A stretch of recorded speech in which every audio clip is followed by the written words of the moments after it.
वो जो उनका सामने वाला इंसान होता है, पार्टनर होता है, स्पाउस होता है ना, वो उसको अंडरस्टैंड अपनी समझ के हिसाब से करते हैं, अपनी फीलिंग्स, अपने इमोशंस के हिसाब से सामने वाले को देखते हैं। फॉर एग्जाम्पल, मैं किसी बात के लिए ट्रिगर हो रही हूँ और मैं चाहती हूँ कि मेरा हस्बैंड आके मुझे लॉन्ग ड्राइव पे लेके जाए। ये मेरी फीलिंग्स हैं, ये मेरा थॉट है। और मेरे हस्बैंड का थॉट क्या है, उसको ऐसा लग रहा है कि इसको भी गुस्सा आ रहा है, ये ट्रिगर हो रही है, तो इसको थोड़ी देर अकेला छोड़। बट यहाँ पे मैं चाहती हूँ कि मैं जो चाहती हूँ वो समझ जाए, या उसको वैसा करना चाहिए। एक ये बड़ा वायरल भी हुआ था, मैं चाहती हूँ कि तुम ये चाहो कि तुम चाहो कि मैं आइसक्रीम खा लूं। तो जब आप इस थॉट के साथ, ये दोनों पे इम्प्लीमेंट होता है, हस्बैंड वाइफ, जब आप इस थॉट के साथ रिश्तों को चलाने की कोशिश करते हो ना, गड़बड़ हो जाती। हमें अपना बाद में सामने वाले का पहले रखना है, उसको पहले समझना है। वहां पे हमें चाहिए एम्पैथी और एम्पैथेटिकल अंडरस्टैंडिंग।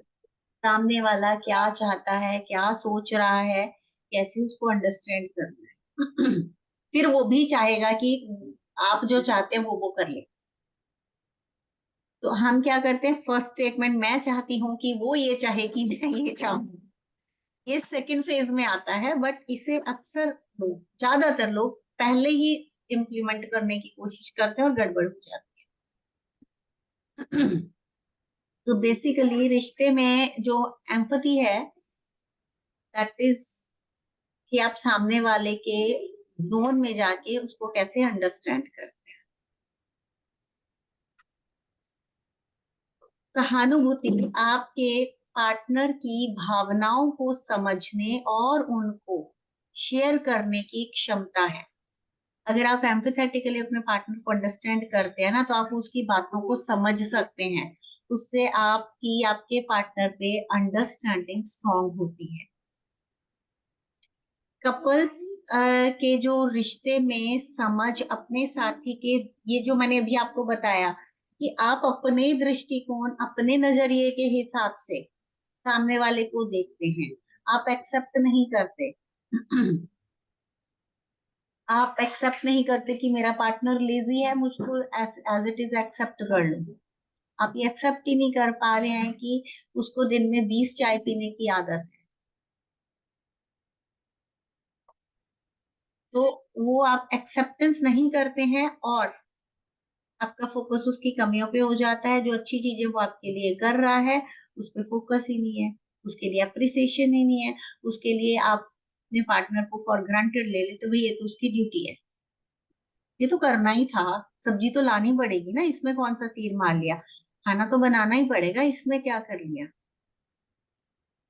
राइट। तो छोटी छोटी चीजों के लिए अप्रिशिएट नहीं करते हैं। जब तक आप दोनों के बीच में इमोशनल कनेक्शन बहुत स्ट्रांग नहीं होगा, तब तक आप दोनों के बीच में, या आपके अंदर कितने भी गुण हो, कितनी भी अच्छी चीजें हों, वो इम्पोर्टेंट लेस हो जाती है। यहाँ पे बहुत सारे लोगों का क्वेश्चन आता है, मैं तो कर लूंगा या कर लूंगी, पर मेरे पार्टनर को तो नहीं समझ में आ रहा। उसको इसलिए समझ में नहीं आ रहा कि आप भी 100% नहीं दे पा रहे हो। आप भी कहीं ना कहीं अपने इमोशंस को लेके, ट्रिगर्स को लेके, अपने परसेप्शंस के अंदर बॉक्स में बंद हो। आपने और अभी तक उसे ब्रेक नहीं किया है। यस यस, दूसरी बात है कि सहानुभूति। सहानुभूति का, डॉक्टर हलीम, मैं 2 मिनट बताता हूँ। सहानुभूति जी जो सर। होती है और अंडरस्टैंडिंग, ये दो अलग अलग चीज है। ठीक है। अगर आपकी अंडरस्टैंडिंग बेटर है ना, तो आप सहानुभूत रखोगे, बट आपकी अंडरस्टैंडिंग ही नहीं है ना, तो आपकी सहानुभूत नहीं होगी। अंडरस्टैंडिंग होना चाहिए आपको कि वो आपका दुश्मन नहीं है।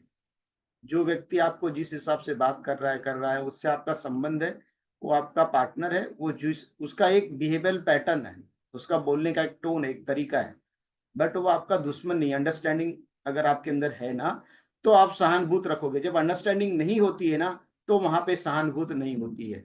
इसलिए अंडरस्टैंडिंग होना कि वो कौन है, किसके साथ आप सहानुभूत रखने वाले हो। सिंपल सी एग्जांपल है, देखो लोग, अभी कोई एक आपका छोटा सा एक रुमाल नीचे गिर गया ना, और कोई दूसरा बंदा सड़क पे गिर गया, कोई दूसरा जा रहा है, उसने उठा के आपको दे, उसको बोलो thank you sir, thank you. लेकिन आपकी वाइफ वहीं पे खड़ी है ना, और रुमाल गिर गया, वो उठा के देगी ना, तो थैंक यू एक बार नहीं बोलोगे। वो तो मेरी वाइफ है, उसका फर्ज था देने का। नहीं, वहां पे भी आपको थैंक यू बोलना है। तो ये बहुत इंपॉर्टेंट चीज है, ठीक है। अभी उसके आगे, यस डॉक्टर अली। अब अगर हम ये सिंपथी के पीछे, एम्पैथी के पीछे के साइंस को समझे, तो ये बहुत ही कॉम्प्लिकेटेड हो जाएगा आप सबके लिए, बिकॉज ये डीप साइकोलॉजी लेवल की बात होती है। बट फिर भी हम इसे थोड़ा सा अंडरस्टैंड करेंगे यहाँ पे। तंत्रिका विज्ञान, न्यूरोसाइंस के हिसाब से या साइकोलॉजी के हिसाब से, एक इंसान सामने वाले से एम्पैथी तब रखता है जब आपके माइंड के दोनों हिस्से काम करते हैं। दोनों हिस्से काम करते हैं इन द सेंस राइट और लेफ्ट ब्रेन। दोनों माइंड के जो हिस्से हैं वो समझ पा रहे हैं कि भाई इसका ये परसेप्शन है, इसका ये थॉट है, और मुझे यहाँ पे ऐसे रिएक्ट करना है। बट ज्यादातर केसेस में क्या होता है कि इंसान एक ही हिस्से से समझ रहा है, एक ही हिस्से से एक्शन ले रहा है, बैलेंस नहीं हो रहा राइट लेफ्ट का। दूसरों के जो इमोशंस हैं, तभी जब आप दोनों हिस्सों से काम करते हैं ना, तो उसके इमोशंस को पकड़ता है, कैप्चर करता है। जब तक आप सामने वाले के इमोशंस को फील नहीं करेंगे, तब तक वहां पे एम्पैथी नहीं होगी।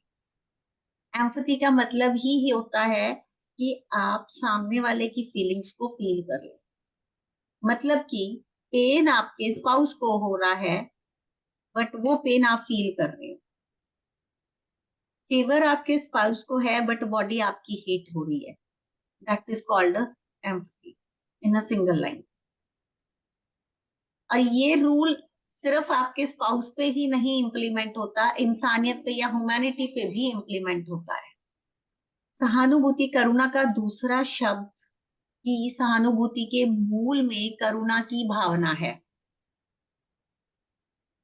और ये किसी भी इंसान के उस प्रेजेंट मोमेंट को बताता है। फॉर एग्जाम्पल, जब कुछ एंडेमिक आ जाता है या कुछ ऐसी चीजें होती हैं, तो हमारे जो मिरर न्यूरॉन्स होते हैं ना, वो एक्टिवेट हो जाते हैं। और जब मिरर न्यूरॉन्स एक्टिवेट होते हैं, तो हमारे अंदर चीजों को लेके एक एम्पैथी बिल्ड हो जाती है। अभी जब पैंडेमिक आया था, कोविड आया था, तो सब लोग कितना फील कर रहे थे, अरे उसको हो गया, वो बेचारा, उसके साथ तो बहुत बुरा हुआ, कितना फीवर था, कितना ये था वो था, या कितना लॉस हो गया, कितने लोगों ने अपनों को खो दिया। तो वो पेन हर कोई फील कर पा रहा था, क्योंकि हर कोई, हर इंसान जो पेन में था उसमें अपनी छवि को देख रहा था, और उनके अंदर ये था कि कल को अगर इनकी जगह हम हुए तो। इसलिए वो डर से देख पा रहे थे। बट रिश्तों में आपको डर से मिरर न्यूरॉन्स को एक्टिव नहीं करना या मिरर इमेज नहीं देखनी है अपनी, आपको यहाँ पे प्यार से देखनी है। मिरर जो न्यूरॉन्स हैं वो उन इमोशंस के लिए रिस्पॉन्सिबल होते हैं, जैसे कि फॉर एग्जांपल लेते हैं, आप एक हॉरर मूवी देख रहे हो। तो जैसे आप मूवी देखते हो, वहां पे अजीब अजीब सी आवाजें आती है ना, तो रोंगटे खड़े हो जाते हैं। और अगर कोई आपको ये चीज बता रहा है, तो भी आप उसे फील करते हो। कोई इंसान आपको वो स्टोरी अगर बता भी रहा, आप देख भी नहीं रहे हो या आप देख रहे हो, दोनों ही केसेस में आप एम्पैथी फील करते हो, और आपके सारे जो इमोशंस है उस चीज को लेके वो आ जाते हैं। और ज्यादातर ये फियर के केसेस में होता है, एकदम से रोंगटे खड़े हो जाना, या आपकी बॉडी में झंझनाहट होना या शिवरिंग होना डर से। तो जो मिरर न्यूरॉन्स है आपके बहुत एक्टिव होते हैं, और ज्यादातर ये मिरर न्यूरॉन्स जो होते हैं फियर में या पेन में एक्टिव होते हैं। बट आपको सीखना पड़ेगा कि आप रूटीन की लाइफ में अपने, स्पेशली अपने स्पाउस के लिए, ये मिरर न्यूरॉन्स को एक्टिव कैसे करेंगे। और मिरर न्यूरॉन्स को एक्टिव करने से आपके और आपके स्पाउस के बीच में जो एम्पैथी की नींव है ना, जो बेस है, वो बनता है। ये थोड़ा सा टेक्निकल हो गया आई थिंक। कहीं पे जरूरत दया लगेगा, और प्रेम। जी सर। कहीं पे जरूरत लगेगा तो मुझे बोलना, मैं बहुत समझाता हूँ। हम्म। दया और प्रेम की शुरुआत सहानुभूति से होती है। और एक चीज समझिए, सिंपैथी और एम्पैथी में फर्क होता है। एम्पैथी अलग है, सिंपैथी अलग है। जब हम अपने रिश्तों में एम्पैथी को लेके आते हैं, तो आप एक्चुअल में इमोशनली अपने पार्टनर से कनेक्ट करते हो।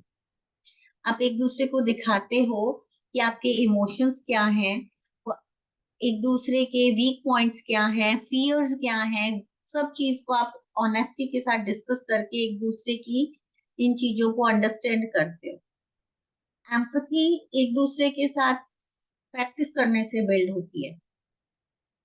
या ये कहे कि एम्पैथी आपको ये बताती है कि आप अकेले नहीं हैं, आपके साथ आपका पार्टनर है, जो कि आपको आपसे ज्यादा अंडरस्टैंड कर रहा है, जो आपकी फीलिंग्स को आपसे ज्यादा फील कर पा रहा है।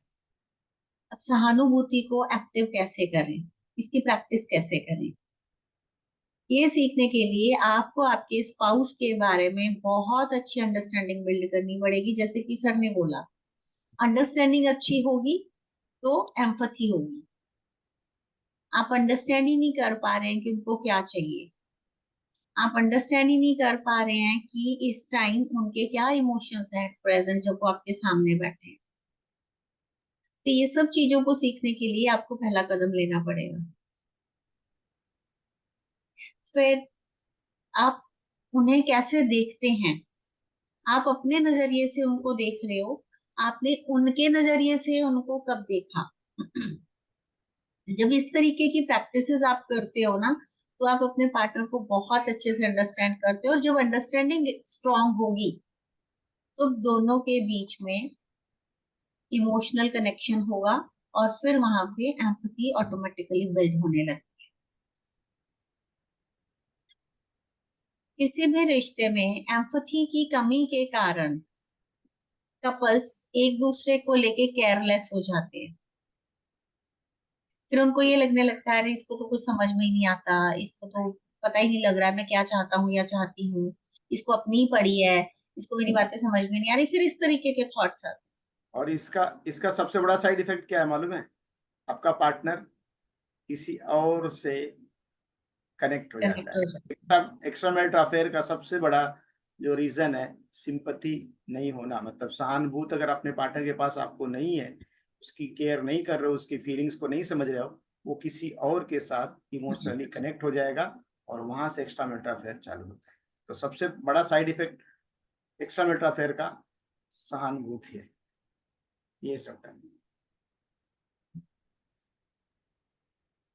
रिश्तों में एम्पैथी की क्या इंपॉर्टेंस है, क्या भूमिका है।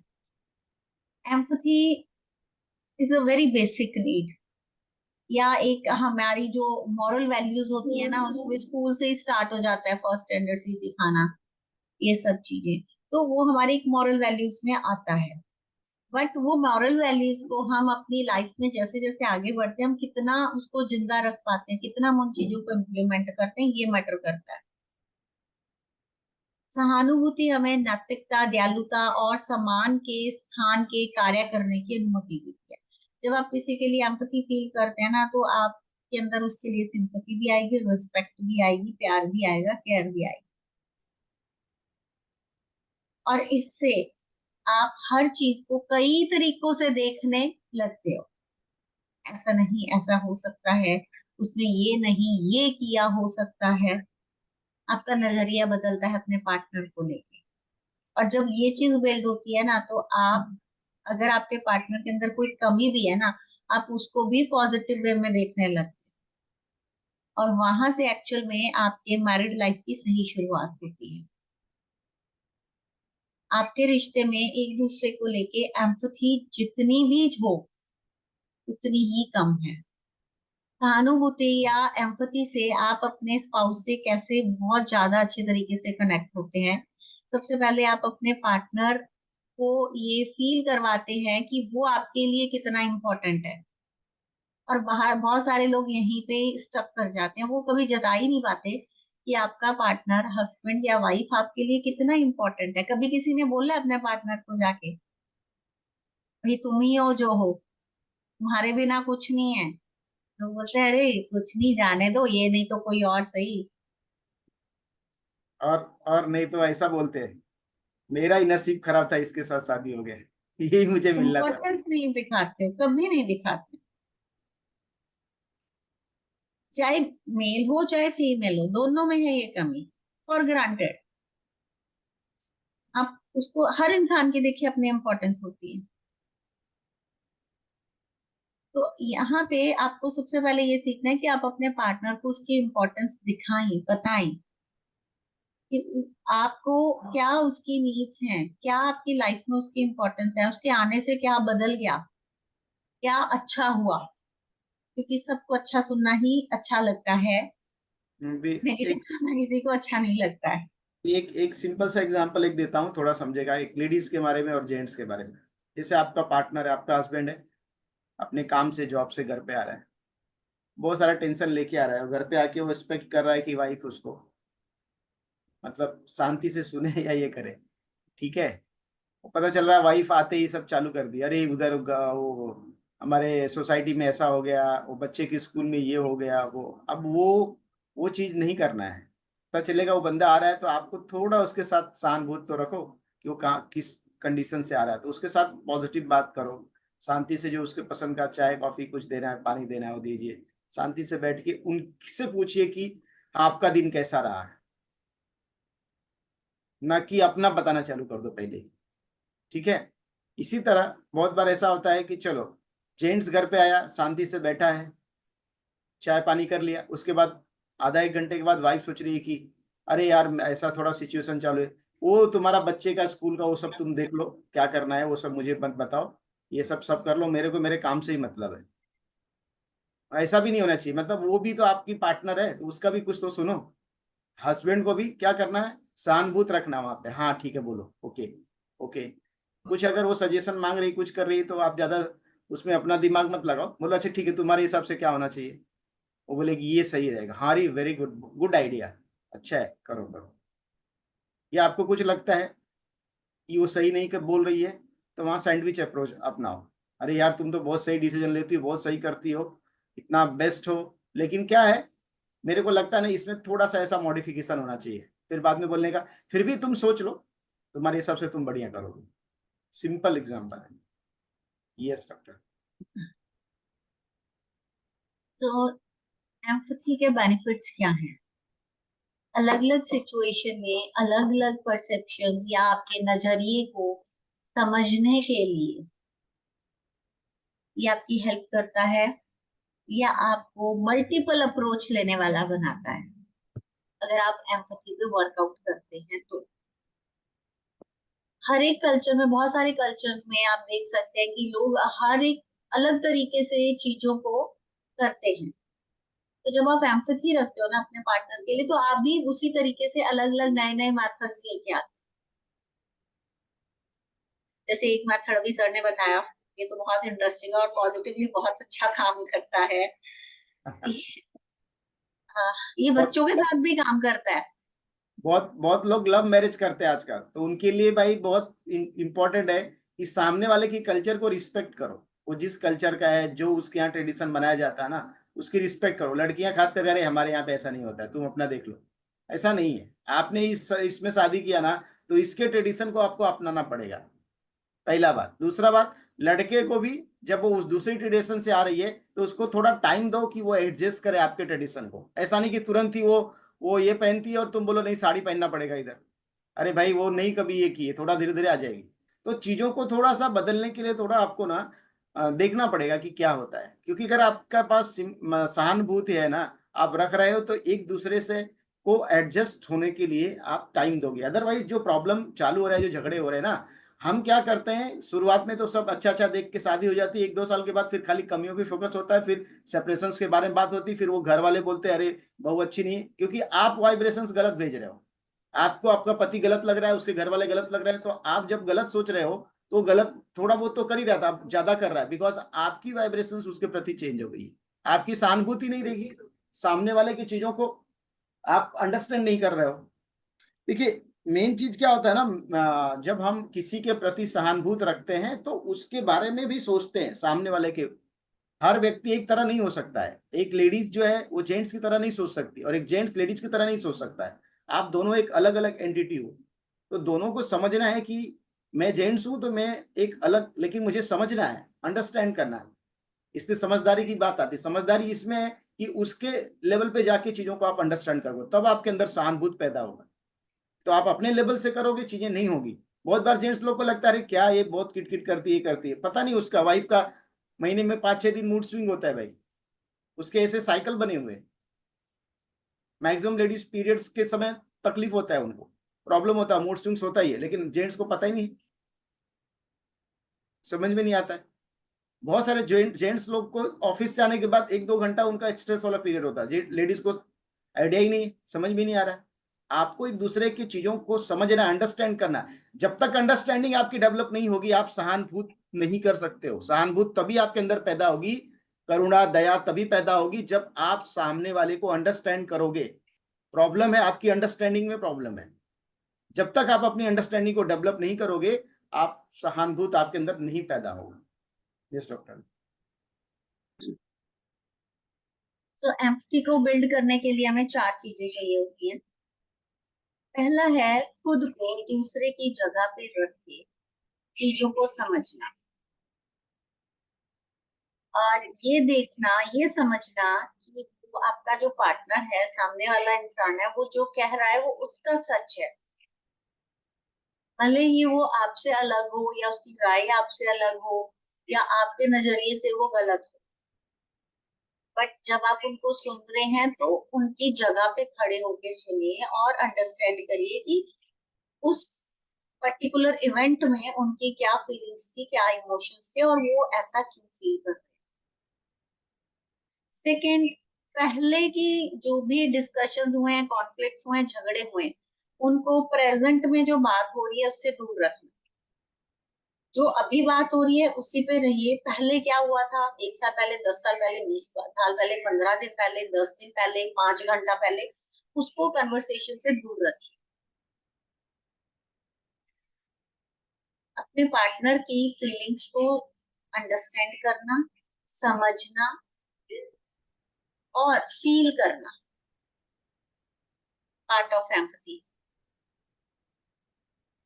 उस जो आपका पार्टनर है उससे उसकी फीलिंग्स को समझते हुए बात करना, मतलब वो जो फील कर रहा है उसी ही फीलिंग्स के साथ उसको कन्वर्ट, उसके साथ कम्युनिकेट करना।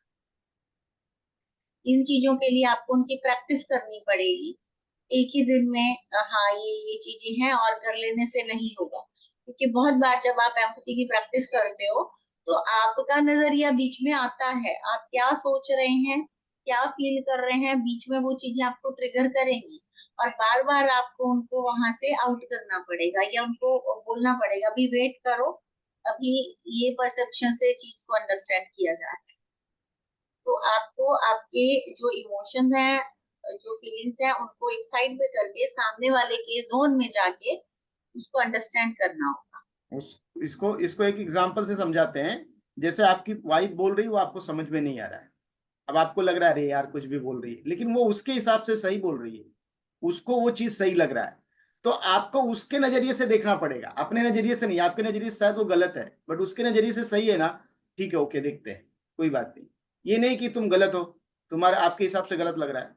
सामने वाले के नजरिए को समझना, यहाँ पे सहानुभूति आती है, ठीक है। और वो कब आपके अंदर डेवलप होगी, जब आपके अंदर सिंपैथी होगी, दया होगी, सामने वाला किस तरह से वो चीजों को प्रेजेंट कर रहा है।